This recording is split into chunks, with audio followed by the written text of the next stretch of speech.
Hello everyone, welcome back to the non-league treatment room with me, Cookie. As always, Davo is alongside me. How you good, mate? Good. 2 words. Season 5. Yeah, season 5 and with a bang as well. Yes. Just been chatting for a while, haven't we? Yeah. With our guest about all sorts of things. Yeah.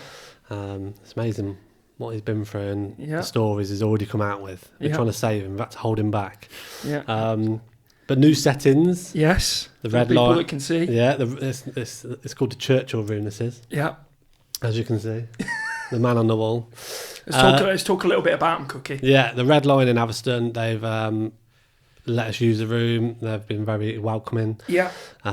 So, yeah, if you're in Everton or want to come to Everton, great hotel rooms. Yeah. Cheap as well. Yeah, good food, good drinks, good atmosphere, weddings, meeting rooms, you name it, the lot. Great Sunday roast. Yeah. I've been here personally, so I can vouch for that. And a good Guinness. Yeah. As our guest is holding up to us. It come with a lovely clover on as well. Yeah. There's a little 4-leaf clover. Proper, that is. Proper. So that massive shout out to them. So thank you for them. And also, come down. Yeah. Have a drink. Yeah. You know, look, Everton ground hasn't gone anywhere. No. We might have blown away in the winds, but it gets a bit cold in the winter. It does. And as you can see, Cookie's got a lovely Mitsubishi electric heater above him. Yes, it has. And he's already been spamming the life out of it. So No, too hot in here. we're happy though. We're happy. Plenty of culture in here. Season I like 5. Season 5. We're here to go. So big one coming up. Yeah. A lot to go through in this one. Yes. I feel like there's going to be a lot of good stories coming out of the CV and the clubs he's been at is incredible. Oh no. Oh, I'm gonna say it in 5 seasons now. This is the heaviest paperwork you've printed me off, or I printed this one. What, heavier than Lavs? I thought Lavs was quite heavy. This has got a lot of pages, so we've got a lot to get through. But let's do it. Let's get him in. In the treatment room today, we are joined by an experienced manager and a tactical innovator who's known for his unique journey through the English football, from grassroots clubs to guiding teams in the National League. An unbelievable experience against Everton in the FA Cup with Tamworth, unbeaten runs with Barwell and promotion wins with Kettering. We get to hear his story and deep dive into his journey and ask him those questions. Please welcome Marcus Law. How are you, Marcus? I do. Good evening. You well? Lovely settings. It is. Yeah. Not the expected ground I was I know. looking forward to going back to. And well, it wouldn't have been a pint, it would have been a can, wouldn't it? It would have been, mate, yeah. And it would have been, I don't know if they do Guinness there. Yeah, they do. They do. They've even got a little, is it a distiller? Oh, Where yeah. you put it on in it. Yeah, they've got I'd one. have been scowling at that. I do feel like we let you down there a bit because you're looking forward to the Everton ground. But We're typical physio complaining about the weather, though. yeah, Oh, The warmest always. room at the football club's the physio room. It is. not in Everton because the players used to rob the heaters. Yeah, they did. Honestly, They did. Yeah, you have to sit on that bench for so long. It gets cold on that bench. I used to hate the physio room. I'm not there. I hated sheltered. anyone in there. I thought you were going to say I used to hate the physios. Well, them and injured players, hated them. Didn't like them. They got in the way and absorbed your budget. Yeah. Yeah, that's it, yeah. The busiest room ever. It's like insurance. You're paying for something you don't really want to use and want. But how are you anyway? I'm not too bad. Quite busy at the minute with work and relocating, change of scenery and changes in life. But yeah, another step. Yeah, that's it. Not sure where, but we're stepping forward. That's it. Make it up as we go along, mate. That's what we all do best. It's going to be an interesting one as well because a lot of people who listen might not have heard of you because you're not currently in the game. You know, a lot of our guests we've had on are in the game still, whether that's playing, managing, coaching, or whatnot. You're not in the game as we speak, so I think other people will know of you and go, yeah, I want to listen to that, or people will go, oh, I don't know who that is, and they're going to get to know you, which I think will be interesting as well, because like I said at the start, the clubs you've been at, gone from grassroots up to the National League, is an incredible achievement, and Not many people. like you said, not many people have probably done that from step 6 to that National League. But I am going to start with a bit of a big question. You know, looking at your CV, a lot of achievements. Why did you find yourself out of football? Because I lost my last game. Yeah, no, fair enough. Fair enough. The life circumstances currently. I did have a little fallout of the game, but we also had a bit of a fallout with myself, which we'll probably touch base later on. But I had to refine myself to a certain degree. Massive life-changing situations at home and with work and health. And a small little thing of COVID got in the way in there. And yeah, just a total sort of redirection, rechange. As I said, I'm relocating. So sometimes things happen for a reason and you've just got to go with them and you can't force certain things. And I've had to, probably over the last couple of years, had to refine Marcus Law again for himself. When you become a coach and a manager, you become multi-personalities, and I think in non-league football you become more because you're carrying on your daily life at work, and then combating that with we say part-time football, which is not part-time football. No. It's it's an insular bubble that runs everything, then you run your work and your family around it, and everyone connected with you, and you end up becoming this like multi-personality. So I think that the stopgap has been purely to find myself again, and I've found of late my mojo for football is coming back. So have you had time to reflect on things in your career that you've done right, may have gone really wrong, things where you go, I shouldn't have done that, or I'm glad I have done that, or has been moments where you've gone, when you get back into the game, and I'll say when, because I believe you will, that you might do things differently?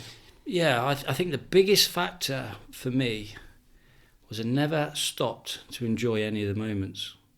I was just always going forward. I was always climbing the mountain. I mean, they say you should always be hungry but never starving. So you should always have your goals. But with that saying, I think you've got to sit down and actually enjoy the meal and the time. And I can look back on moments where I watched a team that was unbeaten picking up a trophy, and I was literally looking at who I was replacing for the following season to go into the next level.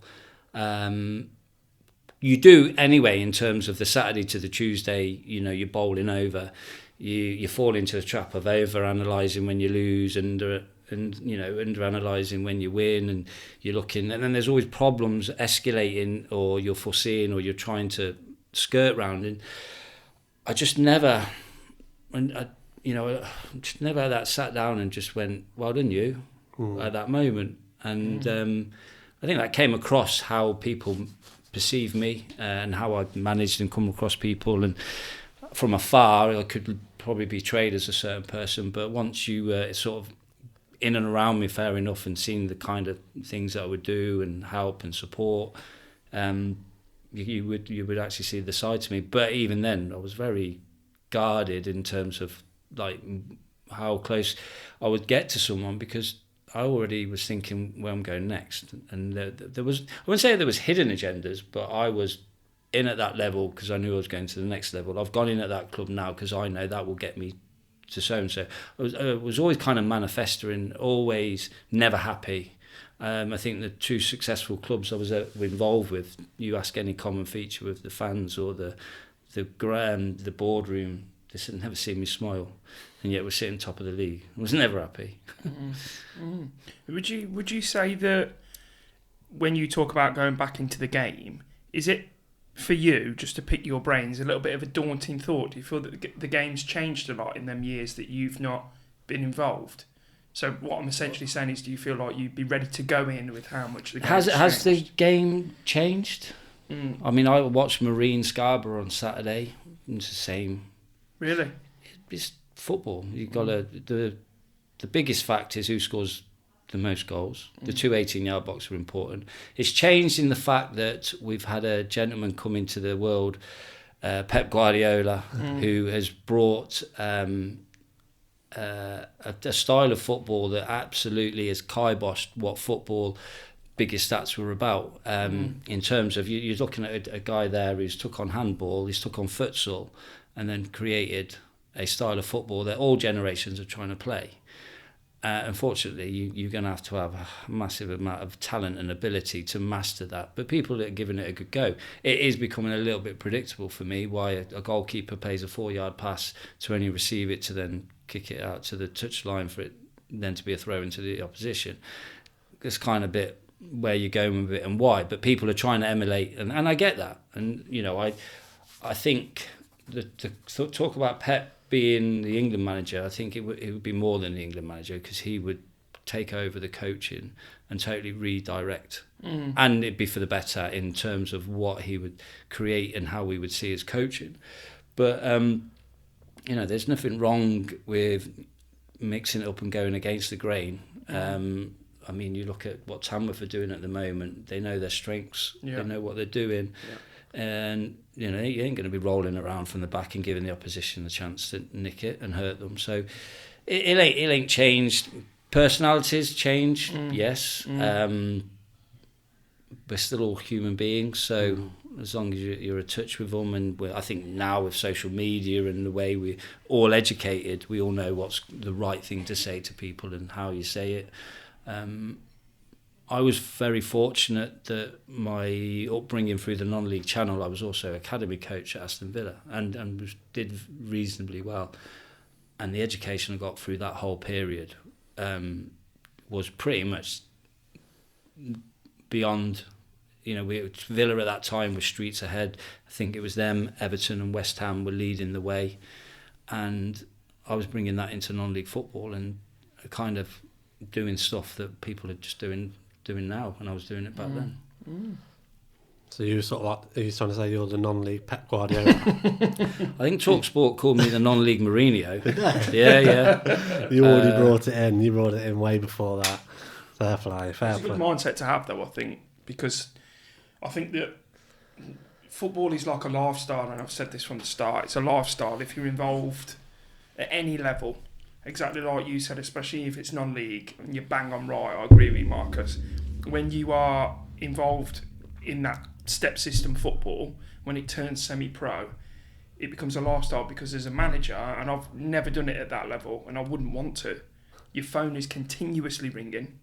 Like episode 1, and I go all the way back with Adam and Ross. Yeah. You're organising your team on Christmas Day for Boxing Day, and it's absolutely madness. It's relentless. Yeah, it is, and you end up being in a bubble. Yeah.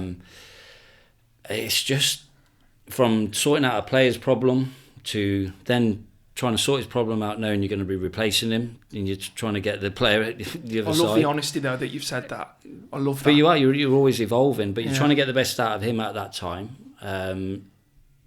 You then look, you've got numerous agents and numerous other coaches or scouts and I weren't one for this, and this is probably why people never really knew me, but other managers calling you and asking you about the opposition. Yeah. And I was quite blunt. I went, I'm trying to beat you. I might not be playing you Saturday, but why am I going to help you when you can nick me in the league? And we'll probably talk about that later, because there was a few scenarios where people fell out with me, but I was just blatantly honest. I said, well, I don't want to help you. Brilliant. That's the thing, though, because Adam and Ross used to ring, and you spoke to my managers and that. Yeah, well, that you have. I feel like I'm not speaking for everyone here. I'm just speaking for what I know and what I've been involved in. You have certain people that you'll talk to, but no, there wouldn't be.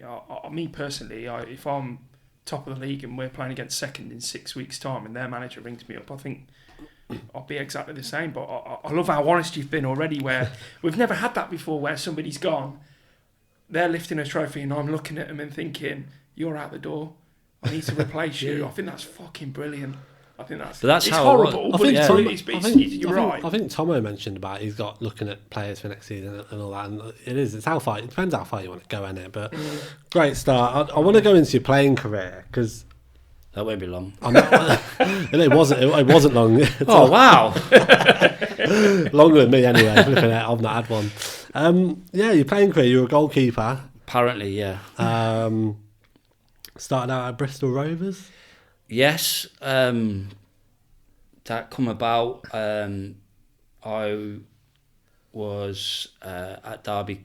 I went, basically, you didn't have the academy back then. You had what was called School of Excellence. Yeah. And I'll be dead honest and straight. I was this tall at 14. I was in the top 3 goalkeepers in the country. At Lilleshall, I was nearly, which was that was like the school. Yeah. And players who've come through there would be like lads you might have heard of, like Andy Lovelock, Andy Ducross, Richard Irwin, Dave Johnson.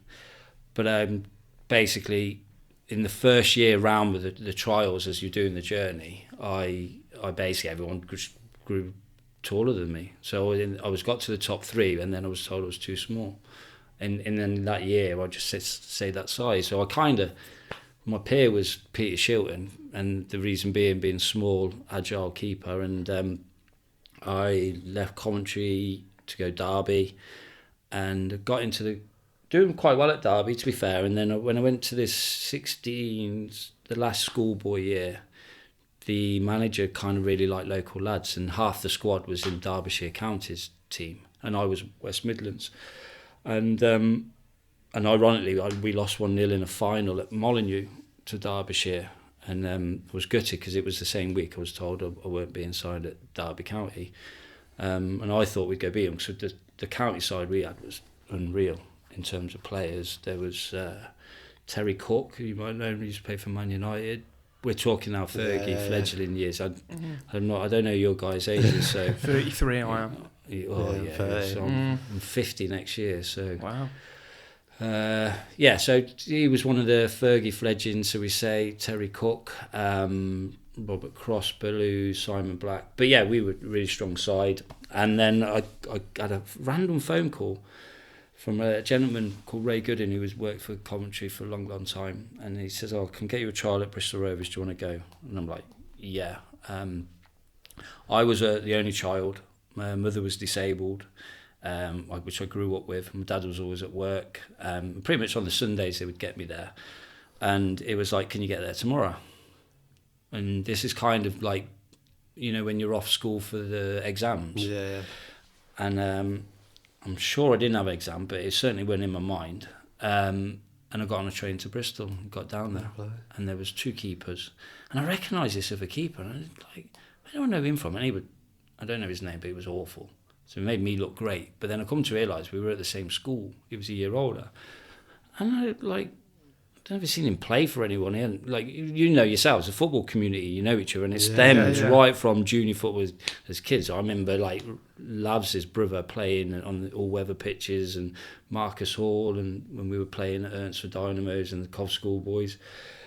You just know. And I'm like, where is he? And he just wrote a letter asking for a trial. I mean, fair play, they put it on, but it was great for me because he made me look really good. And I got taken on and got into the first team squad by chance through injuries, being a keeper, and they brought the sub goalkeeper rule in. And I had a really, really enjoyable time there. Still got friends there, played against some fantastic players, and as a goalkeeper I got absolutely peppered. I've let some score lines in, which 7s and 8s. I feel like every goalkeeper's had one of those. Oh yeah. Yeah, I had not 3 in one season. I don't know. It's a high level of football as well. It was a high level. I was a first year pro, and we played. So the reserves carried on through. So we've had the international weekends. We had got ourselves into the sort of the top division of the reserve in the south. So we had Tottenham, Arsenal, Norwich, Chelsea. We literally had Southampton Premiership clubs. So we've gone to Norwich, Efan Akuku, and Adi Akinbai up front. I remember that name. Yeah. Leicester City, Adi Akinbai. The Richard Goss played. Butterworth Gunn was in goals. So that was the first 9-0. Following week played Tottenham at home, Tottenham away. That weren't at White Hart Lane. I can't remember where that was. Torset was in goals. Edinburgh, Nethercott, Mabbott, Howells, Dizelle, Sedgley. Yeah, that was another 7 past me. Some names there. Yeah. And yeah, but they were all Premier because it was Yeah, international Premier, weekend, and we played at a non-league ground called Yape Town. Yeah, I've heard of that. And it's the same size as Wembley, and it was quite funny in terms of like the away team come along, and any of the senior pros who've gone to get the reserve games, and they hated getting put in the reserves, but you got to do it for your fitness and whatever. And they would turn up and they'd go. Non-league grounds are quite small, aren't they, when you compare to, and the midfielders used to go, what the hell? And because it was huge. You know, I needed binoculars when I was taking the goal kick.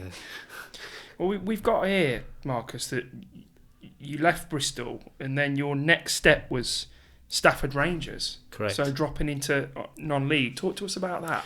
Wow. So I made my debut against Brentford for Bristol Rovers, and then a goalkeeper come in called Margetson, and then another goalkeeper called Collett came in, and just them kind of results were happening. Now, my confidence was like dropping. Training, I was a very good trainer. I loved training, but then I weren't getting any game time. And one of the lessons my dad always taught me: I'd never ever go in asking a question if you're not ready for the answer, and be prepared for the worst answer. Now, this one day I didn't actually listen or take that on board, so I've gone into John Ward and said where I'm going, what's going on, are you releasing me? And he went, yeah. And I was like, oh. So what should I do now then? He went, whatever you want to do. And I would probably sound a bit cold in how I've said that. He weren't as cold as that. I mean, I've come to know John later on. In terms he came to help me at Kettering and Chasetown. But he just said, well, I can't see you getting back in. The youth team keeper's now progressing. And then he went on a career. So I said, well, what can I do? And Dennis Booth said, Dennis Booth used to manage at Stafford Rangers. He can get me up there. And I also had Graham Roberts, I don't know if you remember him, centre half for Rangers and Tottenham. He was managing Yeovil, and he offered me to go there. So sorry, Marcus, was that a bit of a reality when someone's just told you, no, got to find somewhere? Were you a bit like... You kind of knew it was coming, but you don't. You kind of like, you guard it away, because you're being in the zone for yourself, and you're progressing, and you're training, and you're trying to compete. Yeah. If you believe you're not going to win, you're not going to achieve anything. And I talk about this to a lot of people outside football, and certainly with sport, and he's arrogant.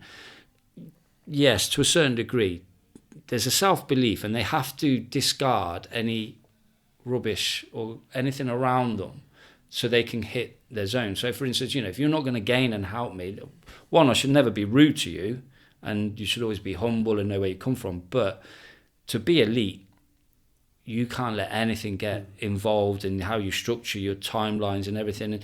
And it's probably more shown on media nowadays, but it certainly was around when then. So that was a massive wake up.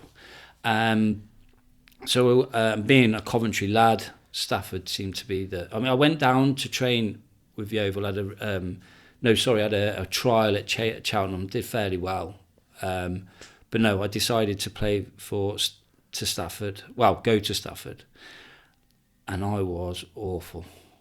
I just training at night, just pants. How old were you at the time? 19. Right. Yeah, 19. 20. No, yeah, 19. And I was just like dropping clangers, training. I was literally the last pick in a five-a-side, and the heads would go up if I was in goal in that small-sided game. That's where I first met Ian Druitt, who later on became a bit of a non-league, Nuneaton legend. We had at your Atherstone boys. So do you remember Mackenzie scored the winning goal for Man City? He managed Atherstone. He was in Steve Mackenzie. Okay. He was in midfield for us. And if you two are Atherstone boys and you don't know this, I'm not an Atherstone boy. So I don't live in Atherstone. I'm very close. But yeah, Steve Mackenzie, he scored the goal for Man City in the FA Cup. And then do you remember Kilban?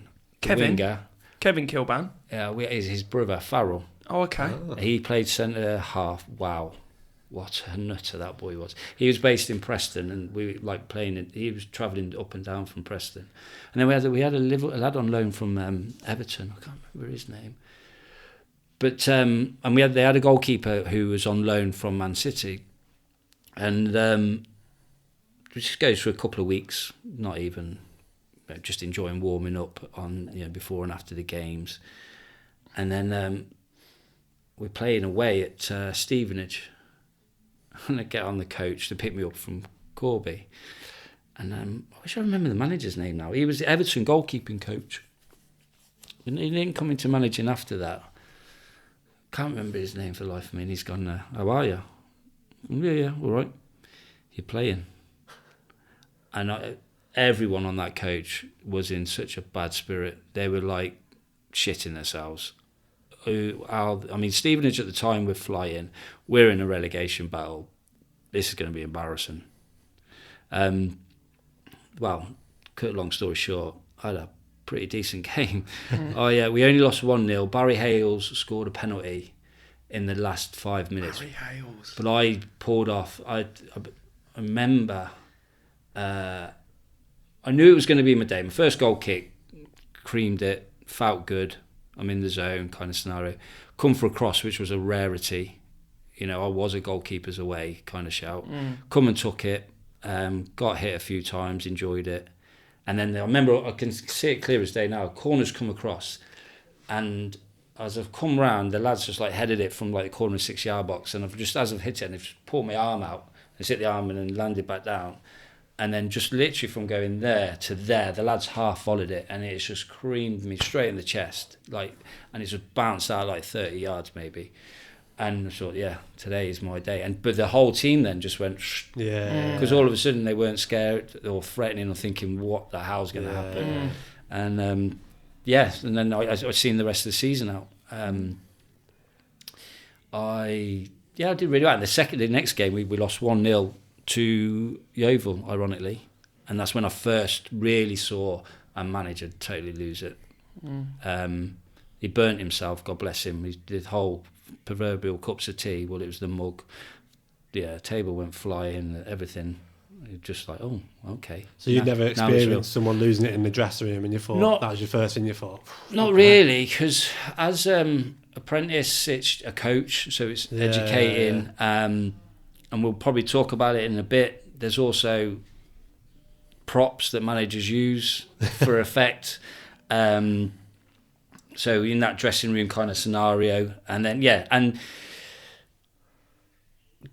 John Ward was never like that. God bless his soul. Malcolm Allison was never like that.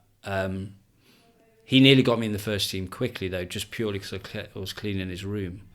Fair play. He loved cigars and drink, that boy. And his training sessions were very unique.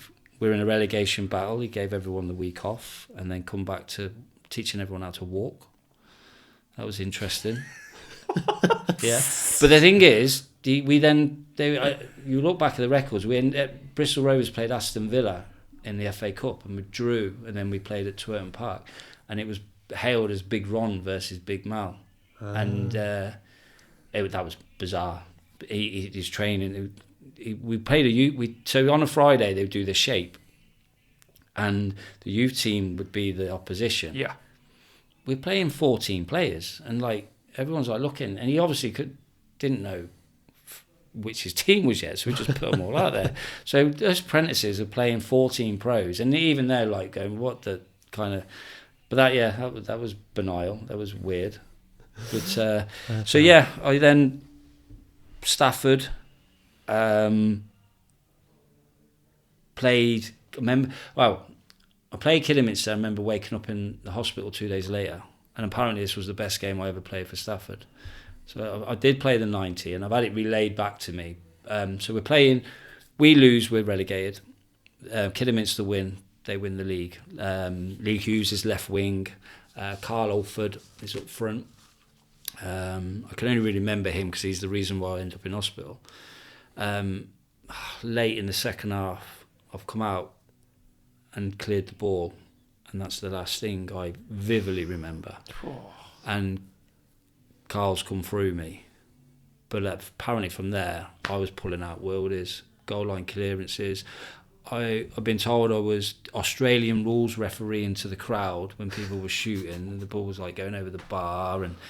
And What happened? he just knocked me out, and I woke up 2 days later in hospital. Didn't have a clue. Fucking hell. And You must have come through at some pace 2 days later. That's well, like a coma. So my mum, God bless my mum. She, as I say, she was disabled. So no, because I was living in Coventry, and I used to get a train to Wolverhampton, and a gentleman called Danny Williams and Leroy May. Oh, what a boy that he was! And they would drop me off at the station. Well, they actually took me all the way back to Coventry and station. And I don't know how the rounds, but my mum and dad ended up taking me to Coventry Hospital, and all I kept on saying is my knee hurts. But I was apparently I was not with the fairies at all, and woke up too. And I couldn't play the last game of the season because of concussion. But I mean, I don't have a clue. But apparently, if I play in that state again, I might have got an international cap. Aussie rules. I want to pick on this one. Yeah.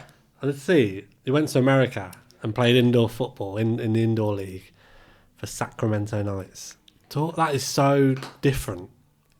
Moving to America is quite normal, but the indoor football league. So I was really into my coaching anyway. I used to, as a young kid, be the sort of... I'd demonstrate for Alf Wood, who was an ex-Coventry goalkeeper. Up until Steve Grizovic, he held the most appearances. So I was kind of like his demonstrator from the age of like 13, 14. And I really enjoyed it, and I got into coaching. And I'm at Stafford Rangers. So we've gone to the conference, we got relegated, we're in the Beezer Homes Premier.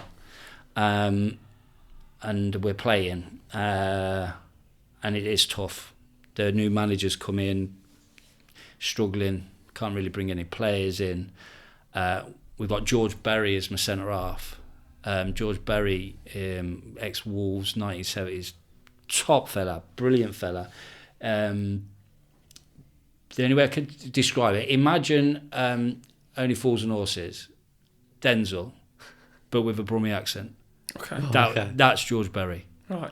Everything about him was Denzel. I've got, as I say, a fantastic fella, and he actually worked for the PFA at the time. And he had a few stories he came, but yeah, it was a lovely fella. And I'm struggling, to be fair. A new manager comes in, brings his own family in, shall we say, his only players, and it's players he trusts. I think he came from Bridgnorth. So he's bringing in some of his own players in. And there's plenty of reasons for that, because obviously you're in a relegation battle, everyone's low in confidence, something's not working. So he's bringing in his own players. And it's very clear I weren't in his plans. I know I was absorbing a part of his budget. So his only way really was to really annoy me and kind of be, as I was a contracted player, because I was promised everything in the summer because of how well I did towards the end of the season. And it was a bag of, to be fair, what we were walking into. And I want to go, but I'm on contract. They wanted money for me. So the only way the manager really was try and get me out on loan or piss me off. And he did well at that, because I was doing my fitness course exam. And I know we're digressing here, but we'll get to the coaching in a minute. And I had to travel all the way to fucking Guiseley on a Monday night in a FA Trophy replay, and I weren't even in the squad. Oh, that's a kick in the nuts. And it was just like, and I was chatting to John Assell's dad, who's an agent, and now John Assell's actually an agent. And he went, well, that's your sign, and you can see what's coming. And so I went in, what's going on? You can free to go. And they just put money on my head. So nothing was really happening. Bromsgrove wanted to sign me, but wouldn't pay 15 grand for me, and I agree. I weren't worth a penny, let alone 15 grand. And then I was coaching for West Midlands schools, and as we're coaching, I get this girl's training with us, And this is like December. This is like kind of freezing. And I've gone, what's your name? And then she said, Lizzie. And I went, you're not from around here. And she's from America. And the lad opposite was a brother, Robbie. And anyway, I went, we're talking now, 94-ish, 94. So, not being sexist, but it was like middle of December, a girl playing football, and by the way, as good as anything around her. So we get talking, and I jokingly said, "Oh yeah, I'll speak to your dad after." And they come over and we chat. And I said, "Oh, I'd love to go over there." Didn't think nothing of it. I then going through this rigmarole with Stafford. I get a phone call from a lad called John Brassington. Was it John Brassington? One of the Brassos from Coventry. He said, "Oh, can we come and see you? This is a Friday." And I've gone, yeah, by all means. He says, yeah, I've heard you want to leave. I've gone, yeah, okay. So this is Stafford in like what would be level 2 would be equivalent. So my dad's took my mum somewhere, and these two fellas have come knocking my door. They come in, we sit down, they're all blazered up. He says, yeah, we think we should sign you. I've gone, okay, yeah. What are you thinking? Yeah, we're managing Wellsbourne. I went, Wellsbourne? What? Who are they? What league are they in? Oh, well, we're in the mid-com 3. And I've gone, you come to sign me? Yeah, well, we've heard you're not happy, and this is the club, we're progressing. I went, where do you think I play? And they thought I was playing for Stratford.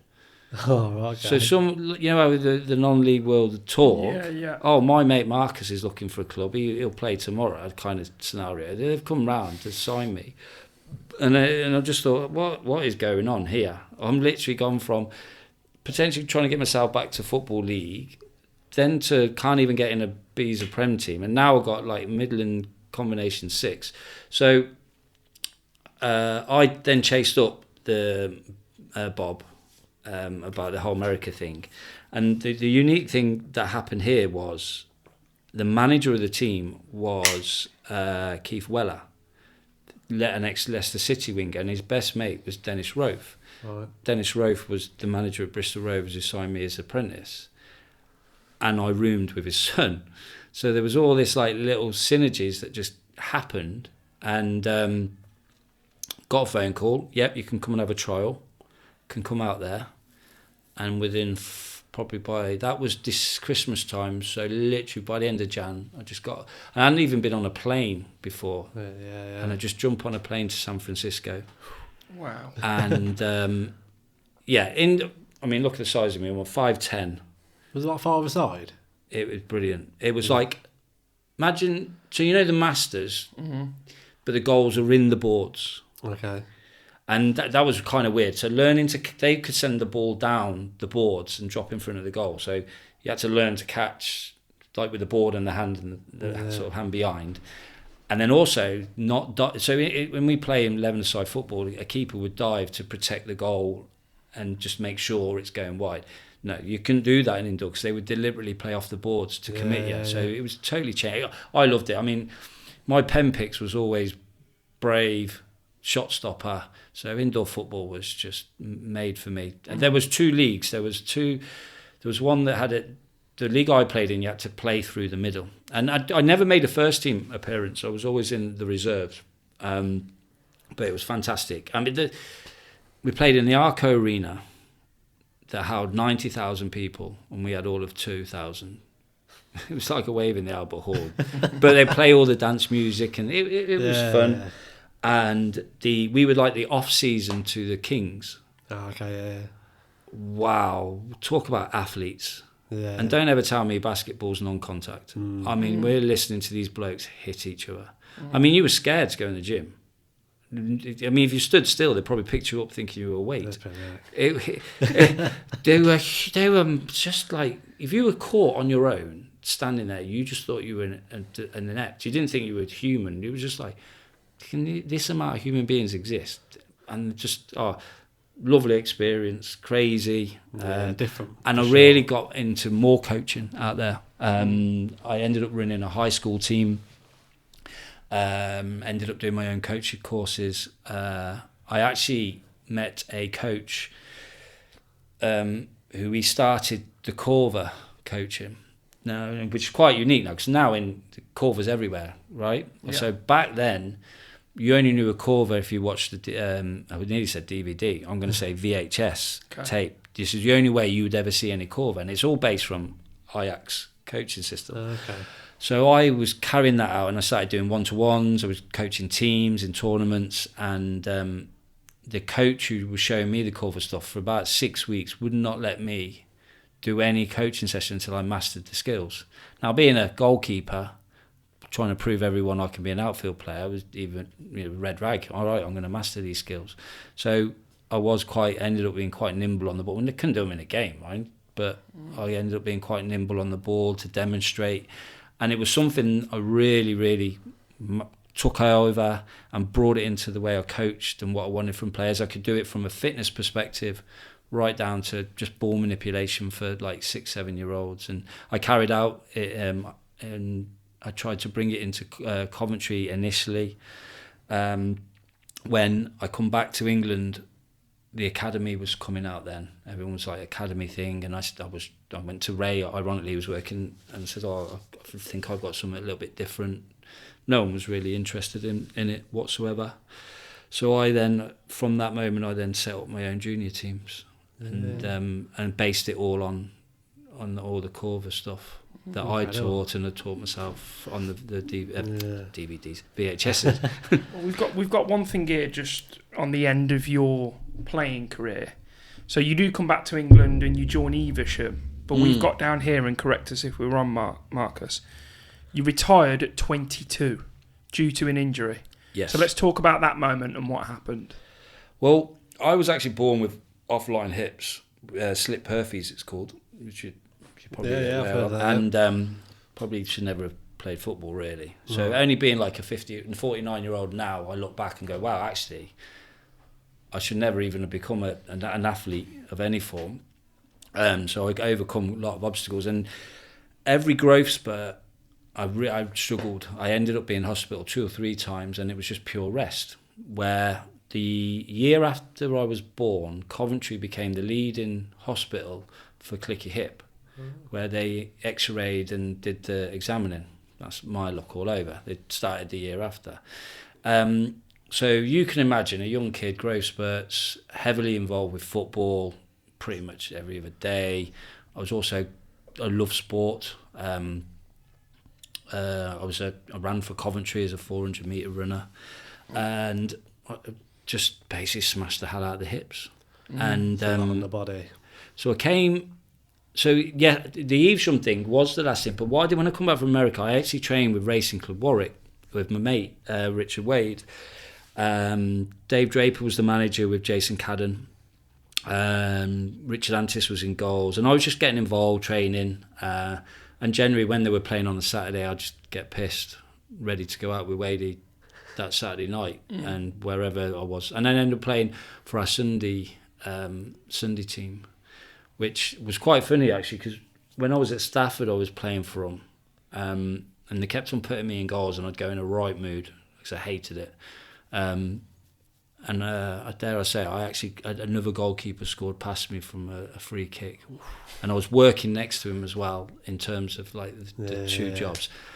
So I never lived that down. And the Cov Jag lads over Coventry, Taggy's forever reminded me of that moment. I mean, it hit a frozen part of the pitch, right, and it bounced over my head. So that was just generally doing that on Sundays, and I had a phone call from Dave saying Ford Sports or Daventry Sports, someone or other, needed a keeper. Would I go play? And I was like, well, I'm training, I'm doing stuff, and I want to get back playing. And I went and played on a Boxing Day. And I can't remember the lad who took me out there. We played at Long Buckby, and halfway through the second half, I've had a back pass, and no word of a lie, the burning sensation that went through my thigh, I had a massive double clunk within the hip, and my leg just seemed to lock, and I just flopped. Yeah. and I was able to head the ball away as the centre forward was coming in, and I just literally was hobbling on one leg. And being in them days, I'll get on with it, it'll be fine. I mean, it killed my Boxing Day night. I was at a rave at Milton Keynes, and well, I got as much alcohol down me as I can, but it still didn't take the pain away. I was just dragging this. There was no dancing for me that night. Just dragging the leg behind you. Yeah. Oh, come on. Yeah, I look like the bloke out of Seven. You know, he's dragging his leg around. So that was probably the reality. I shouldn't be playing. And then the summer, right, give it one more go. Play for Evesham. And just kept on. It was just grinding and clunking. You know, me and my mum used to have a competition, like who could make the best tune going up the stairs. It was just like, just clunking and clicking. So I had to stop. But that actually wasn't my last ever game. Right. It was actually for Pedworth. Okay. Don't know why Drewy got us to sign these forms. So this is now going. You're stepped into a bit of coaching, assistant manager. So so Evesham I'm playing. That's it done now. Yeah, I'm now setting up my own junior teams. Yeah. We're now going years later. Yeah. I ended up had my last ever game. I don't know if it was Tiverton or Taunton or Gloucester. It was someone in the southwest. I don't remember it because a local Paul Milson was up front, and I used to go college with him as apprentices at Bristol Rovers in Bristol City. And I ended up playing for Bedworth because the keeper got injured. And how I was signed, I mean, I don't remember actually signing a form, which I can only blame Ian Drewitt for. And, you know, he's as honest as the day's born nowadays, but I'm sure back then I don't know. Somehow they said, you're signed, you're fine. And I ended up playing. I don't know the score. Don't know if we won or lost. I can't remember. But that was officially my last ever game. And I can't even remember what year that would have been. That would have been around 98-ish, maybe. I don't know. Fair play. So did you know then you wanted to go into like the management, assistant manager, or just still be involved in football after your playing days? So the core of the stuff and the coaching really got me excited in terms of like being able to help a player, one, show them and how they can do it, and then they go replicate it. And then the whole idea with Corva is repetition, it's ball manipulation. So you're creating like skillful players. And one thing you learn is you can do all the skills. I could show a player 20 odd different types of skills, but he will have 3 defaults come the game. But when he's under pressure or stressed, so it's only you giving them all these tools for them to then fall onto their defaults. And obviously, I think nowadays, the more talented the player are, the more defaults that they have.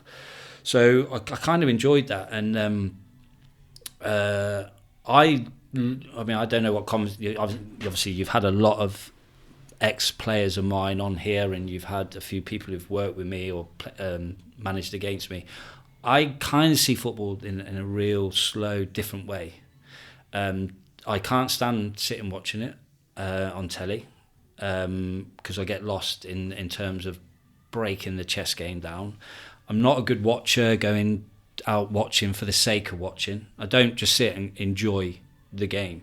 So I went to Marine Scarborough on Saturday, and you know Neil Young, the manager of Marine, put me a ticket on, and I'm going because I want to watch and I want to try and get around the area, but I'm not enjoying.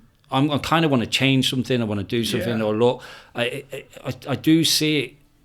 Madly enough, I see it as Sputio because I was brought up. I was brought up on my own playing, and then Neil Griffin and Paul Cook, if they ever listen to this, they'll laugh because I blew their minds. I played Sputio on my own as a only child, and I created Championship Manager before it even got to the computers. I had about 20 different teams. I did transfers. I'd paint them. They all had their own names. Coventry used to have a pink come out on a Saturday. Yeah. So what I did is let's say I had my Division 1 had 18 teams. They were all allocated to a team in the First Division. Yeah. And whatever their attendance was, if they were at home, like in my fixtures, if they were home and that team was home, wherever that attendance was, that was their attendance, and they would get a penny per person that was there. And so I started building bank accounts for each This is incredible. So each team would have their own bank account, and you would buy and sell players. And I say we, that's like there's multi-personalities going on here. And I had a one-haired brush.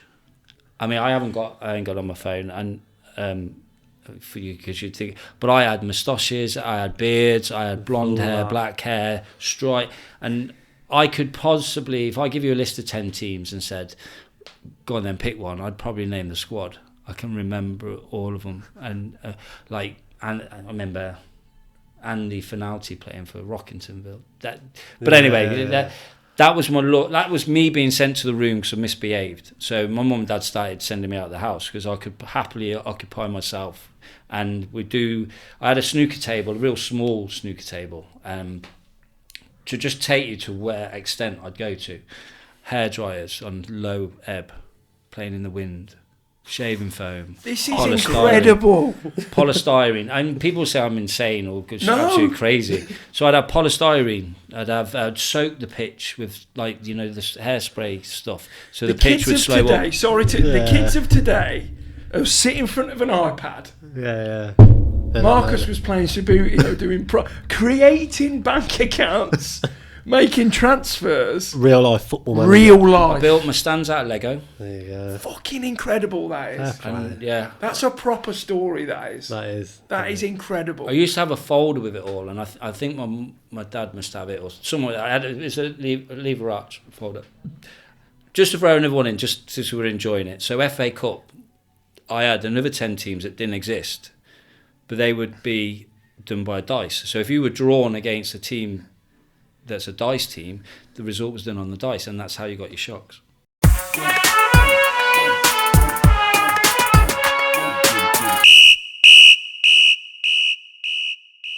So I visualise everything through as if I'm looking down on that snooker table, and seeing where the gaps are and where the Subbuteo players are moving. And effectively, they are chess pieces that can do everything. But they're not limited by the rules. The rules are actually your conditions in which how you're making that whole 11-headed animal move together. So you just, and I love this topic. You just said to me a second ago that your dad would teach you all the different formations. So how long are we going back here, Marcus? So I went like 8, 9. Was that like when I talked to my dad? 'Cause my dad's nearly 70. He told me that. And he played at quite a high level. He said to me, you'd know automatically what formation teams are going to play. He said they either played 4-4-2, or he said no one would ever play 3 at the back then. That's what I never. So how did your dad teach you the different formations? So my dad was your typical probably bloke who, as everyone does in football, everyone knows better. Everyone should have been a player, should have done this, and if I was in the right place at the right time, I would have got my chance. And if I didn't go to the pub, if I didn't meet a girl, I'd have made it.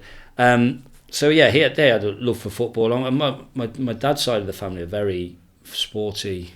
Anyway, my old man, athletics for the town. My other 2 uncles, one played cricket for Warwickshire, the other one played for Coventry, rugby. I don't think they made a first team, but they were on the brink. So there was sports in the DNA. I think, going by the experience I had with my mum was the fighter, so that was the one where you needed, if you're going to win, her DNA coming from me on that one. But yeah, my dad would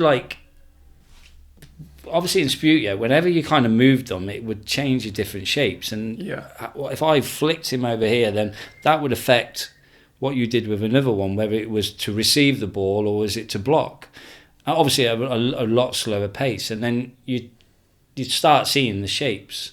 And then I always remember he was showing me the swing in defence. So the full-back goes, presses the ball, the centre-half squeeze over, the left-back come uncovered. And then as I developed and got older, I started to understand you never want your full-back going past the half. If you imagine a halfway pitch down the middle, you're never going past. So that's why at Tamworth and Kettering, I got the groundsman to cut the pitch in certain ways. So when the player would look up, if he was seeing dark or light green, he would know where he was. He's in his position. That's a different level, that is. That's different. That is incredible. They are following the details. That is dark arts at its finest. And also the signs around the ground, we'd put a little yellow mark spray. So it was all about positioning, and might leave a cone and an away ground just in that corner, or just inside the 6-yard box. So if you could look up, you saw that bright yellow cone that was left there that was forgotten. How much time did you spend teaching all of your teams this? Well, that ain't take... Well, when you're working your shapes and your distances, you're doing it anyway. But then when you're giving you're basically creating little markers, your little things just to know where you are. So you're working on your distance and all, and obviously pictures. I mean, this is one thing I don't like about the new Astra pictures now, because they've found they're all funded. They have to be the same size and everything. Now, nothing like going Barwell away anymore. That's the same pitch as playing at Rushall. It's the same size. It's like, well, they were used to be totally two different grounds, and you had to play totally different. Now, it's not. But going back to what I'm saying there is, so I don't know if you can see it on the videos, but you basically would get 4 individual lines up to the 18-yard box. Then you'd have a dark patch. Then you'd have a light patch because he would cut it the other way. And then you'd have your 4 lines, and they were all the indicators on your distances. I reckon that's why some Prem teams do that.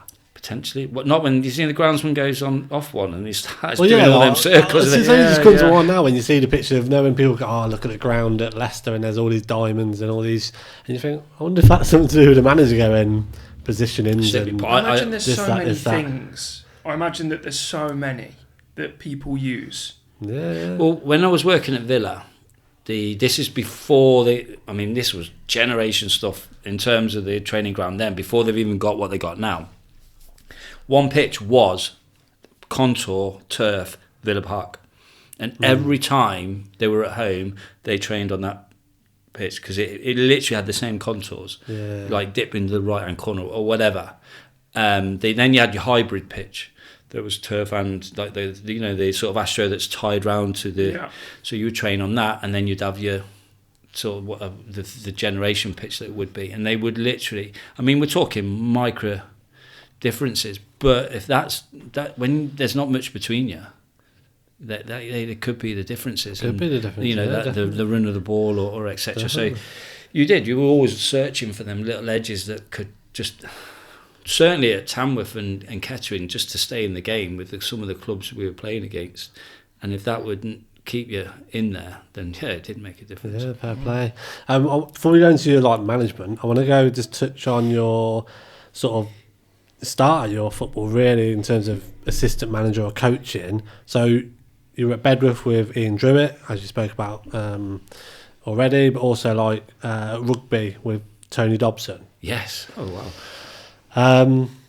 Were those sort of times you learning the non-league world, getting your foot in the door, building your knowledge of players to go into management, or Tony Dobson was purely me doing my license, my coaching badges. I was going through the rounds of doing my badges, so that would have been for my UEFA B, and it was just about getting as many training sessions in as I can. Tony, I knew we basically went to the same school, though we're 5-6 years age apart. Something I've noticed over everything is there's so much synergies and meeting of things that happen. So Tony, we went to the same school. Tony actually became a very close member of the family he got involved in, was very close to the family that my ex-wife, her family, really close, and we ended up, there was kind of paths there. When I went to Bristol Rovers, I cleaned the boots for Eddie Boothroyd. I ended up meeting him at Coventry City, which we'll probably talk later, and then ended up competing with him for a job. And then there's just things that just seem to pattern out and they work. And it doesn't surprise me that Richard Lavery, doing really well in the FA Cup now as a coach with a club that's scored the most goals in the FA Cup. That's just harmony.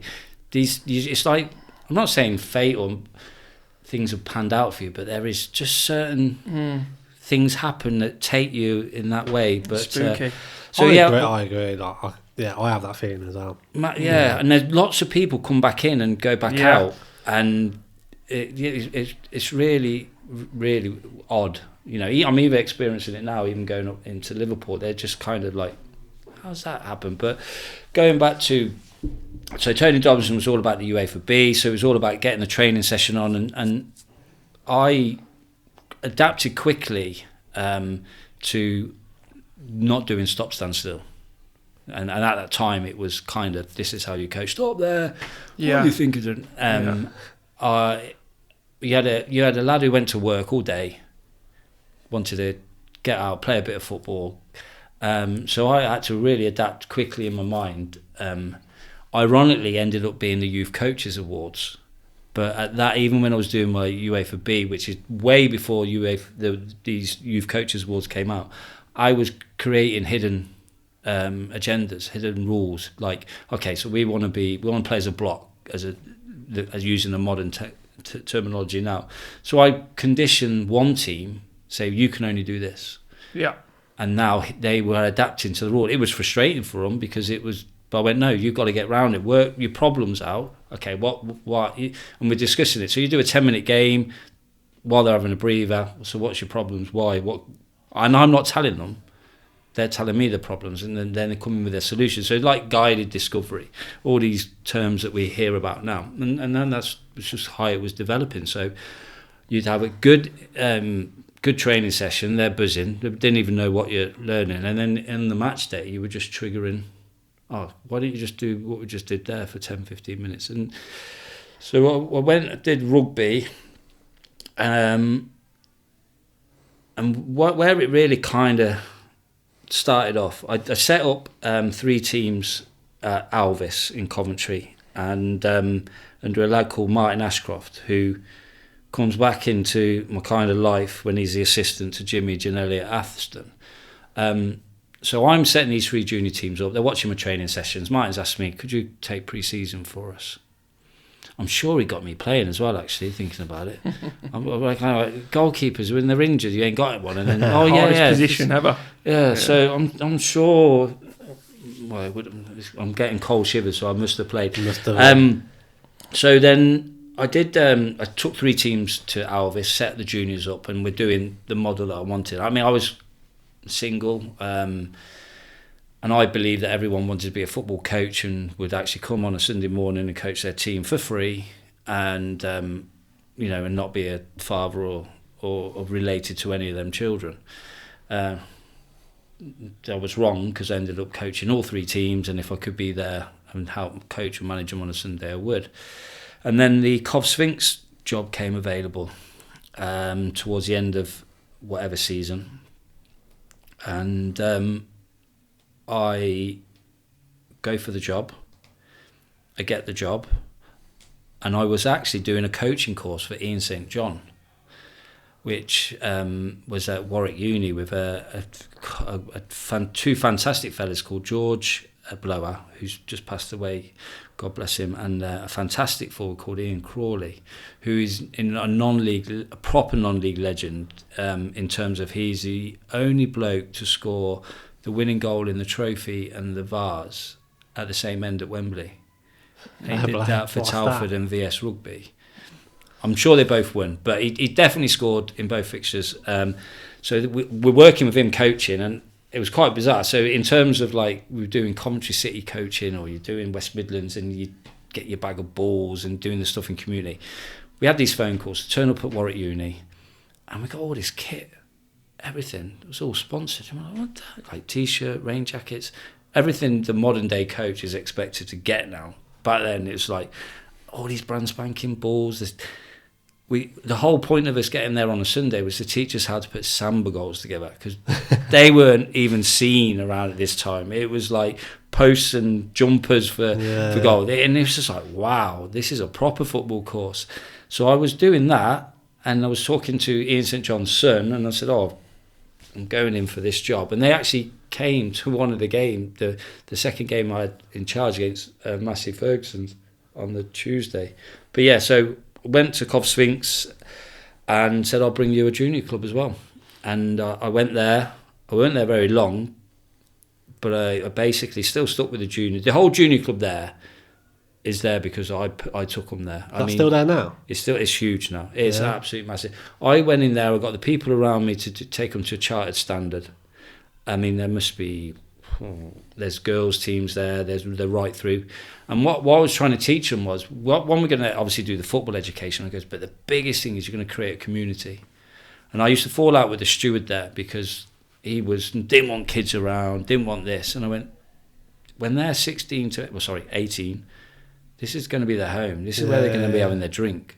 This is where they're going to meet up before they go anywhere else. And there's 10 teams of them. There's X amount. One out of each age group might go on and play at a decent level or get to Sphinx's team. And that was the whole vision and the plan. Still thought everyone wanted a coach for free and would do it. But I was madly doing that. And then I would say I took on the Sphinx first team and I got told I'd fail because I didn't know anyone. Because back then, again, I wasn't really known. I played football outside of Coventry. I come back in. I didn't really know the non-league scene. There was a pub called the Maudsley in Coventry where, if you got a fiver for playing or 20 quid at whoever, that was the place you could, after the game of football, and showboat around. I ended up playing for Standard Bearer on a Sunday, and I remember a lad and I was playing at the time for Stafford, and I kind of blocked him and got in the way of him, and he went, "Oh mate, careful, I've got a game Tuesday." I'm about to play a conference game on Tuesday, and he's telling me, "Oh yeah, I've got a big game." Oh yeah, he played for, I don't know. And I'm not being disrespectful to Stratford at the time or whoever it was, but it was like level 6 and he was getting a tenner and he was telling me to be careful, and I was probably on about 400 quid in the conference. It was like, wake up, pal. But again, I wasn't known. No one knew who I was. I was just under the radar, and basically I was going to fail. They all kind of said, yeah, you won't do well, you don't know anything. So these first years out of playing the game and being a first team coach and assistant manager, was this you learning off of the managers and taking bits of knowledge? No. Because you already had sort of a philosophy, didn't you, of what you wanted? The whole Corver thing, and then how I envisaged the game. And also, I was lucky I was a goalkeeper. You don't get that in one sentence normally. Imagine me every single game standing behind a game going that way and a game going this way. And I was learning the patterns that we're now seeing coming down. We're seeing where the gaps are forming. If the fullback went too early and the centre half didn't see it, there's that gap. The overload from a midfielder. The attacking midfielder that would do the third man run. And I'm seeing it from a goalkeeper's perspective. And trying to... I was renowned for my organisation as a goalkeeper, not so much my ability. My trait was you didn't get to my 18-yard box because I was shuffling him here. That was my education. Brilliant. That is great. And it's my visual and what I see, and then you have to stop it before it happens. So you're preempting and you're saying, well, your centre forward's gone bombing on for X, Y, and the ball was poor. Now you're automatically in an overload. How are we going to defend it? Would you say then that, so obviously you didn't learn anything off other managers, but is there anything that you could have said that you'd have learned in that period? What about the league and the standard? So the Sphinx situation, basically I pulled in lads through who were at Hinckley youth team. And I feel sorry actually, because it was a lad called Adi Fisher, Nicky Martin, Scott Hadland. Scott Hadland came through, and the reason I said sorry is my reserve team was all my mates from the Standard Bearer, and they learnt very quickly what a good Saturday night could be, or shall I say Thursday after training could be, going into Icon and whoever the nightclubs were at the time. Icon. And by the way, the amount of players I could sign in Jumping Jacks and Icon through that period of time, it was just the fact if I remembered I signed from or what deal I offered them. Well, it was either they paid subs or they didn't back then. So I really had a really, really young side, and we had a few old boys in there. George Curtis's lad, a lad called Dallahunty. So we're playing Masses away, and I'm about to pick the team, and I'm like, well, where's... And I remember I'm this young kid that's coming, I don't know anyone, they don't know me from anyone, I'm trying to do things properly, I'm trying to stand around, I'm saying if they're, if you're late, you're not getting in. And then he ain't turned up. Oh, right, so we're picking the team, and then all of a sudden I've seen him throw a bag over a fence. He's jumped the fence, he's coming over, and I've gone, what's going on? He went, don't tell my missus are here. I'm going, well, why am I going to tell your missus here? He goes, well, we've had a right big fallout. She's apparently throwing me out of the house, but I've got to play this game. And I was like, well, hold on a minute, you're here late. And then I'm kind of thinking, oh. And then now my standards, my rules, what I go by, well, actually, he did play well on Saturday. And then these are now my lessons in terms of what's the best from it. I actually did play him, but then he did say, can he take him off early, because he had to sort out a few problems. Do you regret that? In terms of taking him off? Playing him? Going against something that you like that. It's something you learn in terms of, it's horses for courses to a certain degree, and sometimes you got to go with your gut. If that bloke's gone out of his way, and let's be straight, he's on the verge of probably having a breakup, maybe, I don't know, and I don't know the scenarios. I mean, I think they're back together, I don't know, but well, if he really wants to play here, so you kind of go with it. So we drew 2-2, I think, that game. We played Cotswood the game before, which was 2 local Cov derbies, ironically. But no, the following season we were in the mix of it. We played Studley away. And this is now another lesson, another, like, where my head is, what's right. And we lost, and basically everyone of the old regime, I thought, no, fuck this. I ain't having this. I'm not accommodating no more. I want to do it this way. And a gentleman called Keith Marlowe, and by the way, he's a lovely fella, great in his day, centre half, but his legs were gone a bit in my eyes, and you were accommodating around him. So that was my first ever Friday night sweating. Am I making the right decision? How the fuck am I going to tell him he's not playing? He's 8'6". Well, no, he's 6'6", 7". You're young as well. He's huge. I'm 22, 23. Jeez. And I'm going. At the same time, I've got another lad who I'm dropping, Jimmy McNulty, another great fella, friend of families of business, and he hated me for this, and I think he still holds it against me. He tells me he wants a fitness test. No, sorry. In my mind, I'm not starting him, but I made him do a fitness test to see if he was fit for selection. And this is how my head was working. This is for selection. So he's doing everything. He says, right, I'm fit to play. You're on the bench. It was just like, literally, that's how I work. You know, I'm picking. I need to know if I'm picking the right bench. But, am I wrong or right? Should I have said, look, you're only going on the bench today, we'll just stick you on there. But I there was a lad that I didn't put on the bench because he was fit. So it was all these, and I remember that night we won 5-0, which makes it even better. And a certain player who I don't know if you've interviewed him yet, but he's gone through the generations of Jamie Towers, played that day. I know JT, yeah. I picked a lad called Lincoln Liebert, who ran my reserves, brought JT to the equation. 15-year-old. I used to call him Gerard because he was just long-legged. I mean, he's still long-legged now, but he was skinny and he had a touch, and Lincoln wouldn't let me near him. And then I rang him that week, where this Studley game on the Saturday, leading. I said, right, I'm putting who I think is right. And I went out and got some other players. And we went and beat. I can't remember who we beat, but I met a lad called Ashley Pringle, was centre half. He was 15, who I then took to Bedworth. A centre half called Paul Gibbons, who, God bless his soul, we lost him, a fireman. He went centre half. A lad called Roy Downing was left back. Right back was Jordan. Then I had Nicky Martin, Adi Fisher. And the reason I started saying sorry for them, my reserves, who enjoyed taking them out, I come to find out that, the AD, bless him, and Nicky, they enjoyed that more than probably playing on a Saturday for me. Mm-hmm. And they blamed me for what They were good players and probably could have progressed if they wasn't being influenced so socially. What about your first go into a completely different club, Racing Club Warwick?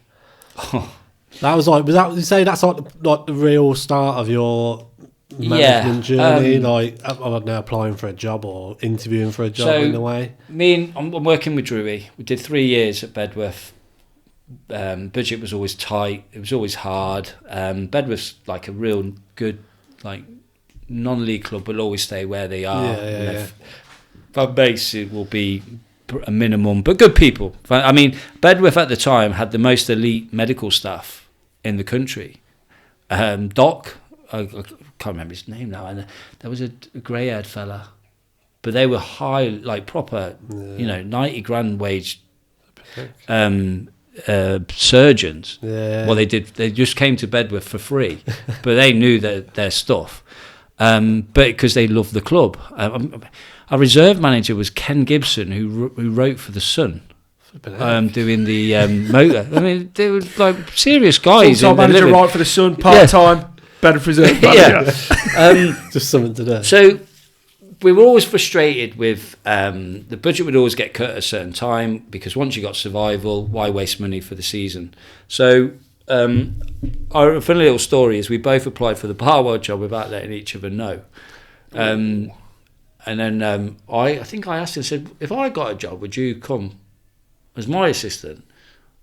And he goes, I was going to ask you if you would come if I got to another club. I went, well, who have you come for then? We didn't get the job, neither of us. And then Drewy had enough, and it was always hard. We had some fantastic players come through there: Adam Webster, Guy Sanders, Ben Steen, who all went for money at some point. Ben to Hells Owen, Guy to Moor Green, Adam to Ben Steen's a manager of a lot of Athletic now. Oh, is that? Yeah. No way. Yeah. Wow. Yeah. What? Ben Steen, who played for Chase Town as well. Yeah. Yeah, he's a lot of Athletic manager. Oh wow. Yeah. Good lad. But I think I have a little go with him at Sphinx. He was from that Hinckley youth team with Scott Hadland, Ailey Fisher, Nicky Martin, and whatever. So we left Bedworth, and Drewy rings me. He said, I've had a phone call from Racing Club Warwick. Would I be the manager? He said, I'm not interested. It's not for me. I'll put your name forward. Expect a phone call. So I get a phone call from Jim, and he said, come over and see me on Tuesday. I said, oh, you've got a game? He went, yeah, don't worry. But they're away. They're away at Cradley, and the bottom of the league at Midland Alliance, or second from bottom, and Cradley are down there with them. And we have shall we call it an interview? I mean, it's more relaxed than what we are right now. Yeah, as we're talking. talking. Proper chat, isn't it? And he says, yeah, you can have a job, be here Thursday. And I've gone, you've won 1-0. Your team, don't worry. Okay, it's your problem. So I then start doing my phoning around. I phone my goalkeeping coach, Pat Patterson. I mentioned to you offline, or talking to you about Brett Healy and Gav. Yeah. Well, I was living with Gav, and to be honest with you, Brett might as well lived there as well. He spent more time in that house than he did at home. So I got them in, we met and said, right, I've been offered the Racing Club Warwick job, I'm going to take it. Would you come on board? Yep, come on board. Now Gav at the time was working for, he's retired from playing, or he was always getting injured, and he was a very good coach. And we had crossed paths through a colleague at work, and we got to know each other really well. We were good for philosophies, good drinking with each other, and I think he nearly got me to play for Aberystwyth with him, with Barry Powell. But anyway, yeah, we'll come and do it. So we get there Thursday, we set the session up, and Jim's giving me the thumbs up. All the cars start coming in. And you're like thinking, okay. First time meeting the players? Yeah. And then something dawned on me. I haven't seen anything in the press. I haven't had any phone call. I don't know nothing. But just so swallowed up in getting the session right on the quagmire of a pitch Racing Club Warwick used to be. So we set it all up.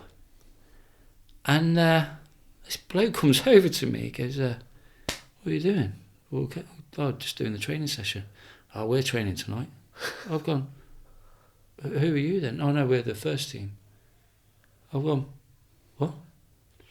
Jim comes out the window waving his hands. He's gone, Marcus, calls me over. He said, go in the other room a minute. I ain't told the manager yet. Oh my God. I've gone, what? Gav's then looking at me, Brett's looking at me, and I'm going, really? So we've gone down to the bar, and he's then told the managers, you're now relieved of your duties. Fucking hell. This is Thursday night. And of course, I'm now got to go say hello to the players. Yeah. And say, well, obviously you've been around long enough now. I don't know how many are going to stay. Yeah. By the end of that session, you could have 5 players left. So we knew the crack. We've been there before. We've been players. And I just went in and said, right, I ain't happy about that. That's not how it should be done. I'll have that conversation at a later date. But there's a game Saturday. I need to know, are you going to turn up or not? Because I've got to protect myself. And fair enough, we went and put the training session on. And we went and played away at Ludlow. And we won. Gav played, actually. I got Gav to play. And a lad called David Brush, who I think he used to play at Coventry or somewhere along. He was a Birmingham player, but I think he played for Coventry, or he was related to someone at Coventry. So we scored, and then we play in and then literally it was like, right, who's staying after Saturday? Where are we going with this? Because I'm going to literally go Paul. Well, who I want in. It obviously worked, because turning the club around and taking them from bottom to a higher placed team in the league and winning the League Cup. How were them moments? So that season, from relegation, I got them to mid-table, and then I think it was there for 3 seasons. So I think we ended up 8th and then 6th, and we got their first trophy in 50 years in the League Cup. Normally the League Cup's played at like Walsall or No, this year they decided to do home and away. We're playing Oadby. And we went over the 2 legs, and it was nice coming back, bringing them a trophy. Warwick was just, some of the players I pulled in to play there was unbelievable. But I'll say, also was the beginning of what happened at Barwell. That was the beginning. So where Barwell are today, it started at Racing Club Warwick in 3 years. Are you mentioned this before? So Racing Club Warwick, are you already looking at the next club? Yeah. I'm here to win. Yeah. And if the club can't come with me, then opportunities start. And I started doing CVs, doing interviews. I mean, I've had some funny interviews and some. I mean, the whole what we just said there about the manager hadn't even been sat yet. But yeah, I've had some funny interviews, some incognito interviews, some funny stuff which we can get to at whatever point. But so I alluded to with Gavin. Gavin left me and went to Evesham to play for Boosty, and so I would get 1 or 2 lads from Boosty. Through the Bedworth and the Brett and Gav, I met Paul Oleran, and who he was a lovely fella, knew his football inside out, knew non-league football, and obviously kept the job on from Dave. And I would be on Paul's case all the time for players, and he gave me a fair few. In particular, we had a lovely lad called Payday Paney, and the reason he was called Payday Paney is because he played for me and got obviously a brown envelope, got money, but he was on a weekly with Solihull. And he was sub-keeper, but he would basically one Thursday or 4 he'd go over to Solihull and pick up his pay packet, hence they called him Payday Paney, because you only ever see him on payday. But we were keeping him fit, and whenever called upon, and being typical goalkeepers, I don't think they ever called on him. He ended up being Racing Club Warwick's keeper, and I ended up taking him to Quorn with me after. And I had Patrick Sufo, Yeah, player. Patrick. I mean, we're Sufa. talking now an Olympian, by the way. He's got a gold medal. And we were just howling, like, your pen picks. There he is. Paul He's White. played Sunday football, he has. He has in the Neaton. Yeah, And what a fantastic fellow. What a lovely, lovely gentleman. He actually didn't play for me. He signed, but the games got called off. And then he went and did everything. But that bit was hilarious. That's where we first come across Robert Betts, who I took to Quorn, who was an unbelievable player. Both Tom and Jack Cudworths, Andy Lovelock. A fantastic player called Mark McGuinness, Northern Ireland international from Coventry. He made that pitch look like as if it was a bowling green. He was the nearest player I could probably say was near Andy Ducross in terms of how he played. Like you're saying, international and stuff like that. Oh, and it's amazing. Ben Mackey got released from Coventry, came to me. Yeah. He was at Racing Club for a long time as well. And legend there. We had them real noisy neighbours coming past us as well, called Leamington, who I don't think I've ever done well against Leamington. A real bugbear of mine, because the one time we were winning, the floodlights went out. Of course. We've had that before. But yeah, and the reason I say noisy neighbours is we played them on a Boxing Day and had over 1,000 watching, because it was like AP Leamington back in the day. Warwick was never up them levels, and now Leamington restarting, ironically, with Draper and Cadden. And they won 1-0. John Adams scored. But that ground was awful. It looked like a scene out of Royal Family. The referee's room. There'd be different colour, like couches, all different sizes. It was shit, but it was our shit. And you alluded to there about why I was moving on, and the biggest thing that hit home was we came 6th, and we had the best away record in the league, but my home record was 8-8-8.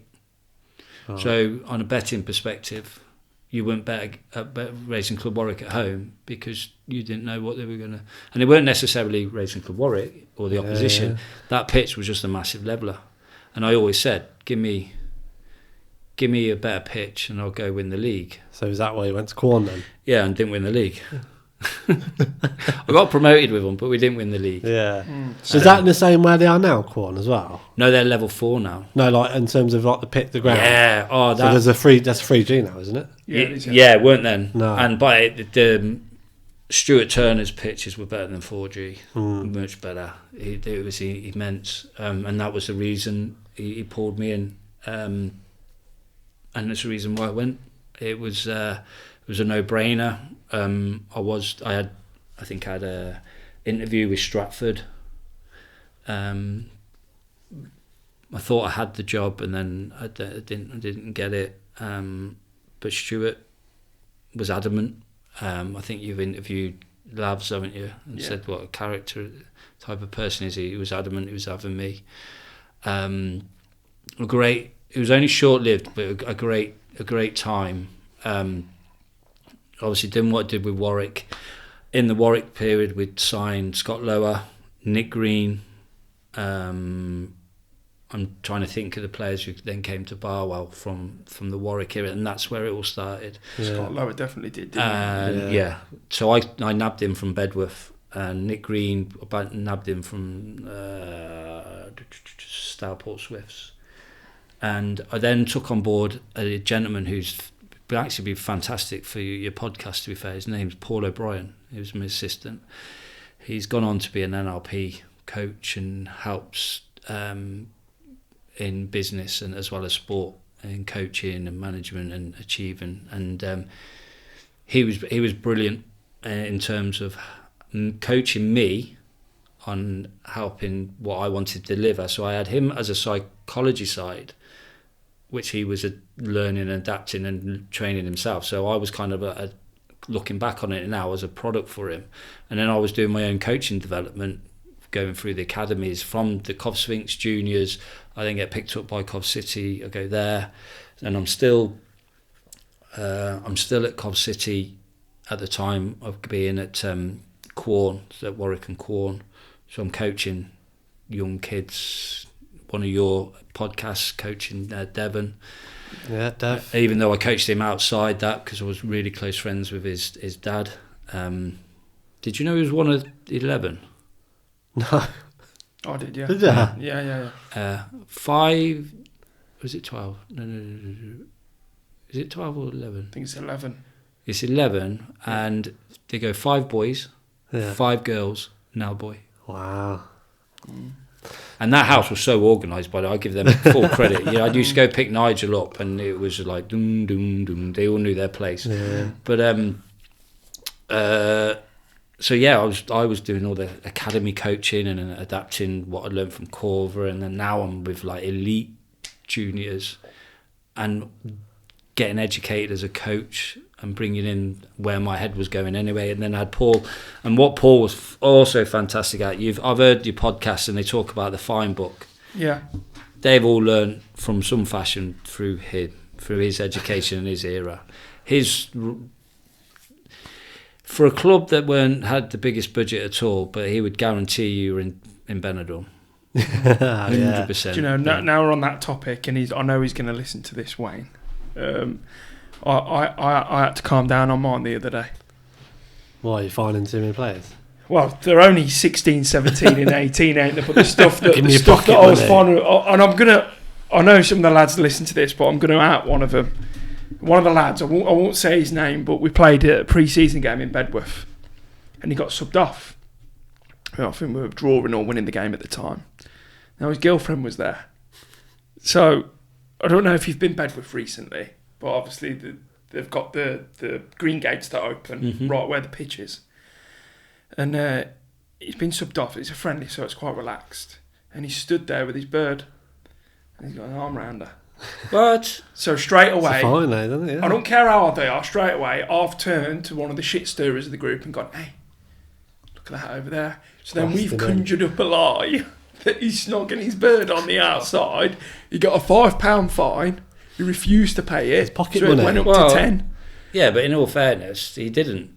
So he could get out a get out. He didn't snog her. No, he didn't know, but it was just the banter. You should have just stuck with the fact that he was hugging her. Yeah, and You've gone and took your evidence. It's been thrown out. So Very true. He's in every right not to fight. Very true. And to be fair, I'm talking from the way the Kangoo courts were brought in by Kangaroo court, yeah. And Low, I mean, we've referred to Lower there. So Scott Lower and a lad called Lalu Ollie Penkanen.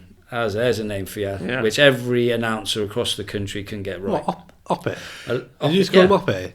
Yeah. No, Oppie's brother, Ollie. Oh, yeah. I know them, yeah. So we got Scott Lower, Ollie, and we had the quietest left winger in the world in Stuart Adamson. And what Paul created was your fine book, and you basically produce your own fine. You ever caught on your own fine, it's double. Chrissy Goodman decided to say all fines are double, so effectively his fine was quadrupled on every player that would get double fine. It took a while for him to understand it, but he didn't get paid that season. But going back to Warwick in the fine book, and what Paul was good at in what he created is scouts or snipers. And he'd say to yourself, right, you've got to earn me 20 quid this week, and all your fines are wrote off. Wow. Ooh, okay. So you had snipers in there, right, having targets. His best ever sniper was Stuart Adamson, who didn't say anything to anyone. Every game, he would come out of the car with his bag and he'd high-five Paul. So Paul would be at the gate, high-fiving Scott Lower and fist-bumping Ollie, and he'd high-five Stuart Adamson. That high-five contained a list that Stuart contained for the whole week of listening to Ollie and Scott of what they were getting up to that week. So one of the fines is you weren't allowed to be in a public house 24 hours before a game. You weren't allowed to be drinking 48 hours before the game. Okay. They used to go Holyhead every Thursday after training with Stuart, write it down, where they go for a meal. Do they sell alcohol? Yeah, fine. And basically, and Scott and Ollie would go, how does he know this? Why does he know this? And it was the lad sitting in his car 3 times a week, just writing it down. And yeah.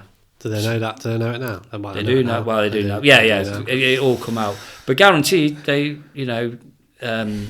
Benidorm. You usually get the flights and the hotel was paid for. Yeah. But Warwick, though, we ended up being Manchester or Liverpool or no, we didn't go Blackpool. Blackpool was sort of when I was playing days. But yeah, so he was good in the dressing room, and everyone loves to fight. And once you realised you're actually paying for something you want to do at the end of the season, everyone kind of buys into it. I mean, agree. some of the rules we ended up at Quorn and Barwell. I mean, Robert Betts' rule, you weren't allowed to wash your tracksuit. Obes' rules were you weren't allowed to have a haircut until you were knocked out of the FA Vars and FA Cup. Wow. See, I thought mine were a bit harsh. They are harsh, aren't they? Well, you can imagine if you did get to the third round. Yeah. In January, and you haven't had a haircut. And when does the FA? So you're allowed to have your haircut up to the point of the first fixture of the cup. But as soon as the first fixture. Yeah, well, we're Midland Alliance. Your first game's in August. Yeah. So you didn't have a haircut or shave. That's horrible. I thought I was bad. I found one of the lads on the weekend. If you ever see the FA Vars photos of the Barwell that year, and we all got horrendous haircuts, you know why? That's why, because we didn't want to get fined. Fucking, I thought I was harsh with finding one of the lads for going to a cat cafe on the weekend in Nottingham. I found out everything. Yeah, I've had to cut that out now, though. I ain't allowed to fine him for it. Let's go on to Barwell then. Yeah. Interesting about we're the Barwell. jumping Quorn though. Well, we had touched on Quorn. Okay. We got any more? We got a lot more to get through. Well, the funny thing about Quorn, the biggest thing about the Quorn thing was we got promoted, and that year I gave them the longest FA Cup Vars run and cup. But the FA Vars we played Quorn, played FC United. Obviously, we were Quorn. FC United, these big, and we were Little Village Quorn. Yeah. In that team, I had Robert Betts, ex-Premiership player, Gavin O'Toole. I had Arthur Appleton from Brackley, a lad called Jermaine Gordon, who I got from Warwick. And the reason I want to kind of mention it is they came on the radio interviewing me up and saying what it's a privilege to play for them and how good all their players were. I had ex-Premiership players in my squad. And ironically, I got interviewed for their job this year, and we were talking, and they see it as a pivotal moment in their path. And the reason being is they ended up with 9 men, and we beat them 3-2. It was a bizarre game. Lots of stuff went on, but the 3 goals we scored was unreal. In particular, a friend of yours, Nigel Julian, scored an absolute screamer against Sam Ashton. It must have been 30 yards side volley, and the camera's right behind it, and it literally goes into the stanchion. And the unique thing about it is the commentary's from the Manx, and all you hear is, oh no. I mean, my accent's not great, but it was like the commentating, oh, get close, oh no, it's going in, oh, it's in. But yeah, is that a Manx accent? Scottish, wasn't Scottish, it? Scottish, and 50 villagers jumping up and down at Bury's ground with 2,000-3,000. Oh yeah, they used to play at Bury, didn't they? Yeah, and there was that was an immense moment, and it was just like, yeah, you've rise before a fall there, my friend. Definitely.